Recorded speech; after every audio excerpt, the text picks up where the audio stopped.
ये तस्वीरें हैं संघर्ष की, ये तस्वीरें हैं गुहार की, ये तस्वीरें हैं शिक्षक बनने का एक मौका देने की मांग की। आज हम विस्तार से बात करेंगे इन तस्वीरों की और समझने की कोशिश करेंगे कि क्यों उत्तर प्रदेश के सैकड़ों अभ्यर्थी मई जून की तपती दोपहरी में धरना देने को मजबूर हैं। नमस्कार, आप देख रहे हैं द प्रयागम का वीकली न्यूज शो, जिसका नाम है बड़ी बात।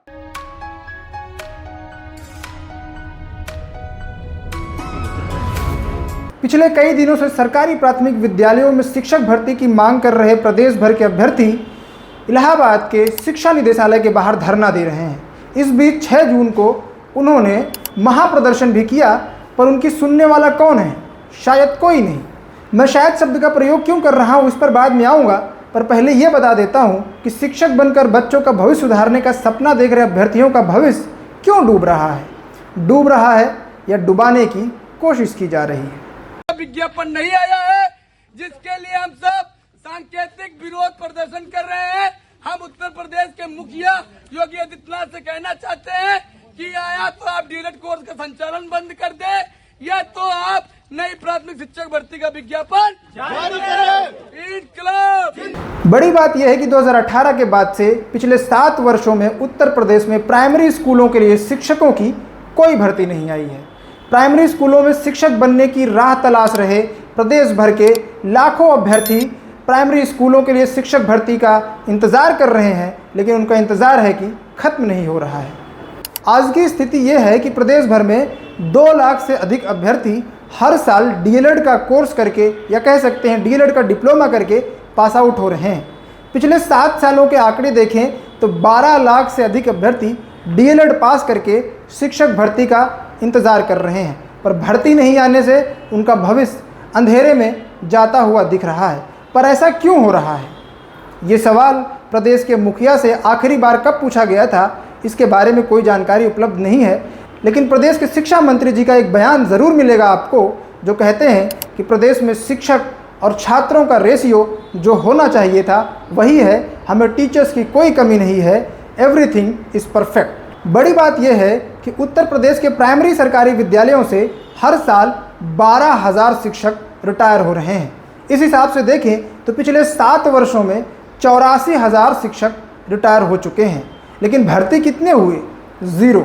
इस आंकड़े के अलावा अगर सरकारी आंकड़े को देखें तो इसी साल फरवरी में विधानसभा में बताया गया कि प्रदेश के सरकारी प्राइमरी स्कूलों में 57,000 शिक्षकों के पद खाली हैं।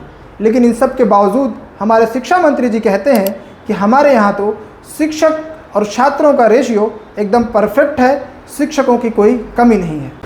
मंत्री जी के ऑल इज वेल वाली इस जादुई दुनिया से आप बाहर निकल कर देखेंगे तो आपको ऐसी तमाम खबरें मिलेंगी जो प्रदेश में शिक्षकों की कमी को पूरी तरह से दर्शा रही हैं। खबरें ये आती हैं कि बहुत सारे स्कूल एक शिक्षकों के भरोसे चल रहे हैं, बहुत सारे स्कूल शिक्षा मित्रों के भरोसे चल रहे हैं, लेकिन शायद ये खबरें शिक्षा मंत्री जी या हमारे मुख्यमंत्री जी तक पहुंचती नहीं हैं। अभ्यर्थियों का कहना है कि पिछले 7 सालों में अपनी पीड़ा को पहुंचाने के लिए उन्होंने 30 से अधिक बार धरना प्रदर्शन किया, ट्विटर पर ट्रेंड करवाया, पर सत्ता की नींद ऐसी है कि शायद जागने का नाम नहीं ले रही है। इन सब के बीच उत्तर प्रदेश सरकार के आधिकारिक ट्विटर हैंडल से 21 जून को एक ट्वीट किया गया कि प्रदेश में जल्द ही 1,93,000 शिक्षकों की भर्ती की जाएगी। इस बात से प्रदेश भर के अभ्यर्थी खुशी मनाने ही वाले थे कि 4 घंटे के भीतर ही उस ट्वीट को डिलीट कर दिया गया और कहा गया कि भर्ती जैसी कोई बात नहीं है। ट्वीट डिलीट होने के बाद एक बार फिर से प्रदेश भर के अभ्यर्थी प्रयागराज में धरने पर बैठ गए हैं। मैंने शुरू में कहा था कि शायद इनकी कोई सुनने वाला नहीं है। मैंने शायद शब्द का प्रयोग इसलिए किया था क्योंकि सुनने वाला तो है, लेकिन जिस हिसाब से सुन रहा है उसका सुनना ना सुनना सब बराबर है। क्योंकि एक बार फिर से इन अभ्यर्थियों को आश्वासन मिला है कि हम जल्द ही भर्ती अनाउंस करने की कोशिश कर रहे हैं। ये आश्वासन इतना कोरा है कि पिछले 30 बार से धोखा खाए इन अभ्यर्थियों ने इस बार साफ साफ कह दिया है कि जब तक विज्ञप्ति नहीं तब तक ये आंदोलन टलने वाला नहीं है। आज अनवरत धरने का 11वां रात्रि है और हम सब अभी भी डटे हुए हैं। साथियों, आप देख रहे होंगे ये आयोग के सामने आज भी हम सब लगातार डटे हुए हैं। हम सब का एक ही मांग है, जब तक विज्ञापन नहीं तब तक धरने का समापन नहीं। तो साथियों, 6 जून का निष्कर्ष के लिए सभी लोग परेशान हैं। उनको बताना चाहता हूं कि आयोग के उप सचिव स्कूटी अपनी कार छोड़कर स्कूटी से भागे, केवल इसलिए कि वो हम सब की बातों का जवाब नहीं दे पाए। और हम सब ने फिर अपनी मांगों को बढ़ चढ़ के रखने के लिए 13 जून को महाधरने का आह्वान किया है। इसलिए सभी साथी इस बार कमर कस ले। इस बार तो भले ही प्रशासन के दबाव में वो भाग गए स्कूटी से, कब मुंह छिपा करके, भले आयोग अध्यक्ष महोदय लखनऊ चले गए बैठक में, लेकिन अगली का जो 13 जून का मामला होगा वो शायद उनको मौका भी न मिले आयोग से बाहर जाने का। वैकेंसी कब आएगी, सरकार वैकेंसी देगी कि नहीं देगी, फिलहाल ये भविष्य के गर्त में है। लेकिन सरकार से ये पूछा जाना चाहिए कि 2018 के बाद 2019, 20, 21, 22 इन सभी वर्षों में डीएलएड करने वाले अभ्यर्थियों की क्या गलती थी, इन्हें किस बात की सज़ा दी जा रही है। अगर सरकार की नीयत नहीं थी भर्ती निकालने की तो डीएलएड का डिप्लोमा क्यों करवाया गया, क्यों नहीं डीएलएड का डिप्लोमा कुछ समय के लिए बंद कर दिया गया। अभ्यर्थियों ने लाखों की फीस जमा की, दिन रात मेहनत की, डीएलएड की पढ़ाई पूरी की, उसके बाद टेट की परीक्षा पास की, इन सब के बाद उन्हें क्या मिला? ये संघर्ष, ये धरना। क्योंकि 7 वर्षों का एक समय हो गया, एक दशक होने वाला है।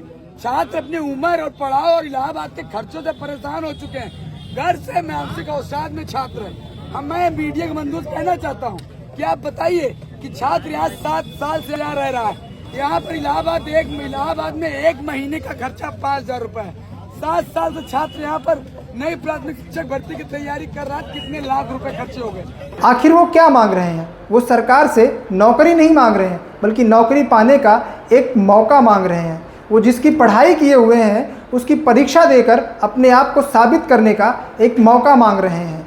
बड़ी बात यह है कि क्या सरकार को ये सब दिखाई नहीं दे रहा है? क्या सरकार को अभ्यर्थियों की पीड़ा समझ में नहीं आ रही है?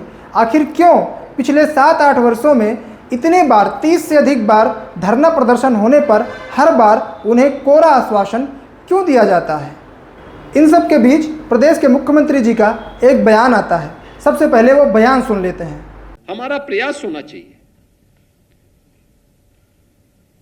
कि हर विद्यालय में शिक्षक जरूर हो, छात्र शिक्षक का रेशियो उसको हम हर हाल में मेंटेन करें, हर हाल में मेंटेन करें। ये बेसिक शिक्षा परिषद जिस दिन इस प्रक्रिया को प्रभावी ढंग से क्रियान्वित करेगा, यहां पे छात्रों की संख्या बढ़ेगी। मतलब ये कि हमारे प्रदेश के मुख्यमंत्री जी को मालूम है कि प्रदेश में शिक्षक छात्र रेशियो मेंटेन नहीं है। मतलब जितने शिक्षक होने चाहिए उतने शिक्षक फिलहाल नहीं हैं। तो आखिर क्यों हमारे ही प्रदेश के शिक्षा मंत्री ये कहते हैं कि हमारे यहाँ शिक्षकों की मात्रा पर्याप्त है? ये सवाल हमारा भी है, ये सवाल प्रदेश के उन 12 लाख युवाओं का भी है जो वैकेंसी आने की राह देख रहे हैं। इन सवालों को कब तक टाला जाएगा मुझे नहीं मालूम, लेकिन हम ये सवाल आगे भी पूछते रहेंगे।